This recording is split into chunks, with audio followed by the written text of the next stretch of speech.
Magandang madaling araw sa lahat. Mag-layout na tayo ng ating prayers for the GC guys. Today is 16 December 2023. Tama ba? Okay. Yung mga kabibili lang ng CP dyan guys, explore na natin yung ating Docs apps. Tsaka slides apps. So, yung menu bar dyan, pindutin natin yung letter A na may apat na horizontal line. Today is 16 December. Ang ating font ay nanito, size 12. Text color ay yellow. Highlight color is neon blue. Pakita ko sa inyo yung pinili natin yan. Naka-bold, naka-italic yung ating text. 16.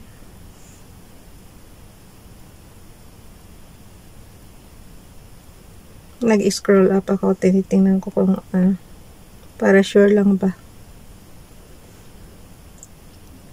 16 December 2023. From Family GC. Yung mga gustong sumali sa Family GC guys, paki-contact yung aming founder Harry B. De La Cruz or yung mga admins, co-founder Moti, admins Roger Pakatang, Aileen Samarin, Aiki Akma, Sarah Golingan, Nanay Elsa Samarika at ang inyong lingkod Raglayan Pagbo-Vlogs. Paki-subscribe na rin sa kanilang mga YouTube channel. Yung mga gusto namang magpa-promote ng inyong channel guys, inbox ako ng inyong prayers. Habang nagsasalita ako dito, inaano ko na ano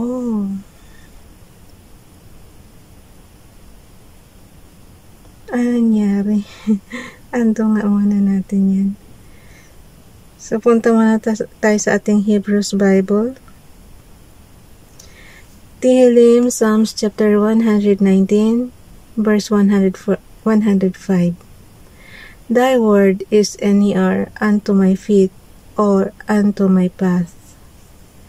So, basahin natin sa ating magandang balita, Biblia. Kung ano ibig sabihin. Kahit pa isang word lang, basta may matutunan tayo. Hebrews lang, 105.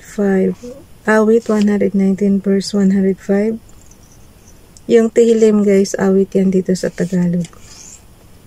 Salita mo'y isang tanglaw na sa akin ay patnubay, sa landas kong daraanan liwanag na tumatanglaw. So yung ni R is tanglaw, and or is liwanag. Diba? O yun, tanglaw tsaka liwanag yung natutunan natin. So, i-edit lang natin to, crop. Tapos, ilagay na natin doon sa ating, nag-shift ako guys from Docs apps, pumunta muna ako dito sa ating Hebrews application. So, Hebrews Bible na apps. So, andito tayo ngayon. Nagka-crop lang ako. So, yan na. Ilagay ko na yan sa prayers natin mamaya. Save. Pag na-check nyo na guys, save na yan.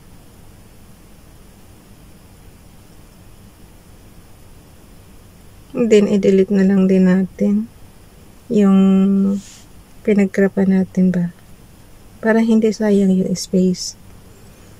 Yan yung kay Ralph Lion Pagbo-Vlogs. Yan naman kay Princess Dayan Channel. Sa KGB Bible naman tayo kukuha. Bagal. Yung, alam niyo guys, minsan talaga yung internet connection natin. Kung kailan tayo nagmamadali, tsaka naman. Okay, nandito tayo sa Psalms chapter 55 verse 22. Cast thy burden upon the Lord, and He shall sustain thee. He shall never suffer the righteous to be moved. Psalm chapter 55 verse 22. Tapos, ano natin kay Princess Dayan Channel na photos. This one. So, pag nakapili na kayo ng photos niya, ayun na. So, ilagay na natin yan.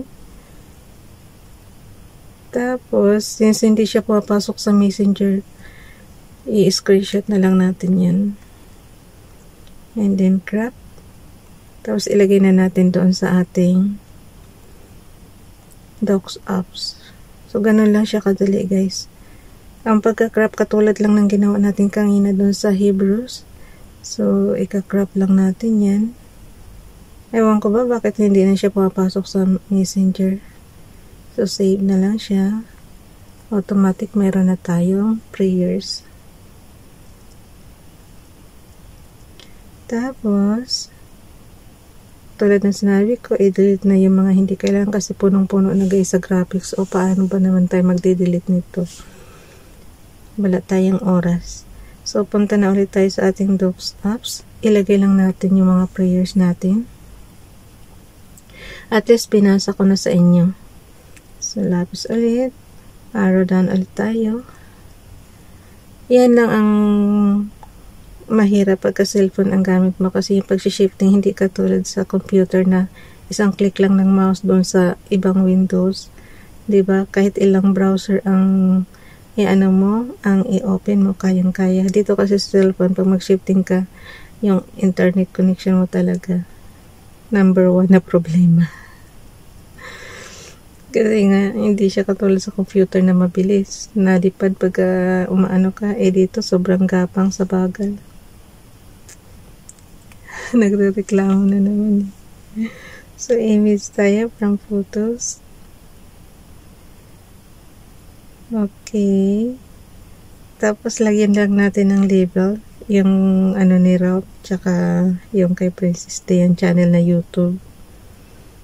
Para maano nyo guys, para masubscribe nyo naman sila. So, pakisubscribe Princess Dayan channel and pakisubscribe Ralph Lion Pagopo Vlogs. So, add natin dito image from photos.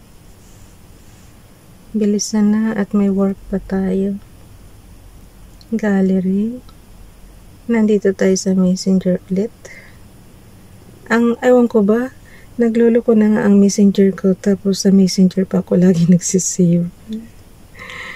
Wala eh. Image from photos. Kay Princess Dayan channel, gallery, Messenger. Ayan, katulad niya, no? Ang haba ng pipilian ko, nandoon siya sa dulo pa. Talaga naman. So, gawin natin size 3. Yung, paano ba para lumiit yung spacing? Font size lang yan, guys. Gawin yung size 3. Sa akin, size 3 yung pinaka-standard ko na ano. So, din, kuha naman tayo ng ating i-repost prayers. Punta tayo sa ating slides apps. Yung ganyan, nakaloob sa Google natin na menu. So, slides. And then, open natin yung 2022 December prayers for the GC. Kukuha lang naman tayo ng dito, guys. Ng i-repost prayers natin. So, since 16 today. So, sa 16 din tayo kukuha. December 16. Wow! I-copy lang natin muna, ha? Copy and balik ulit sa ating 2023 naman dito sa Docs apps. Ganun lang naman, guys. Tapos yung cursor nyo, pag naka-blue yan, ipipaste nyo lang. So, diinan nyo lang siya.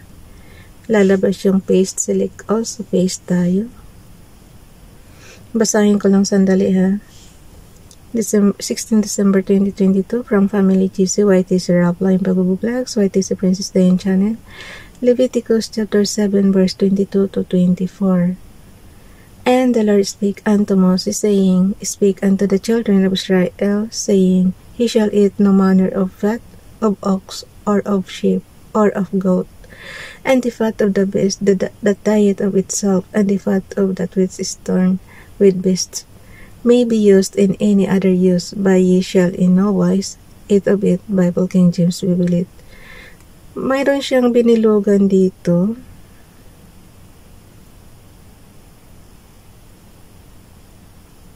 Ay, yung history of the Filipino people.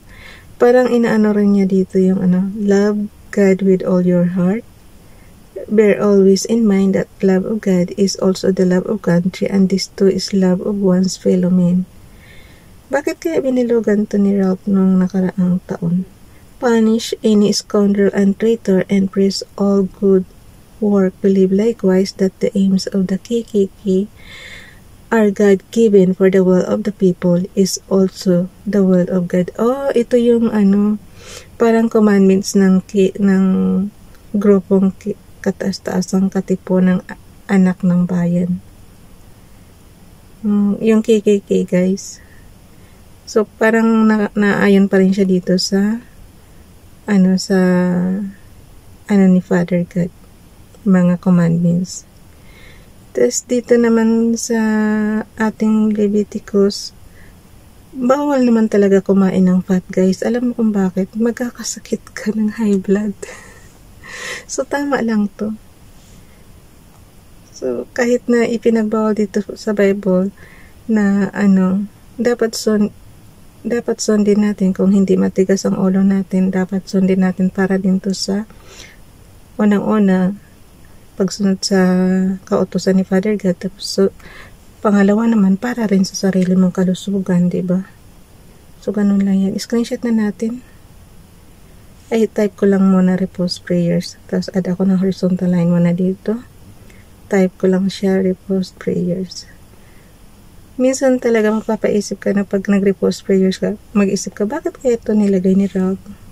Ay, bakit hindi naka-bold? Ayan, naka-bold pala. Naka-bold, naka-italic yan, guys. Repose prayers. Bilisan na, malapit na ako matapos yung oras ko. Nandito pala ako sa Docs Apps, guys. Wala pa ako sa Slides Apps. So, pagdidikitin ko lang naman to doon. So, paano ba bang screenshot? On and off button and low volume button lang yan. So, center nyo na. Pag nasa center na, guys, nyo na. I-screenshot nyo na. Ayan. Tapos, ito rin repose prayers natin. Sagad-sagad siya, oh. Sagad-sagad. Pero hayaan mo na. Kaya pala, So, punta na ulit tayo sa gallery. Tapos, guys, pagdidikitin ko na lang yan. Yung mga luma kong video, doon nyo complete yun sa tutorial. Tapos, ito naman, ako na bahala nito magbigay sa GC. Maya-maya ng konti kasi magtatrabaho muna ako. Naabutan ako ng oras Mamaya-maya mag-alarm na yung CP ko. Okay, bye everyone. God bless.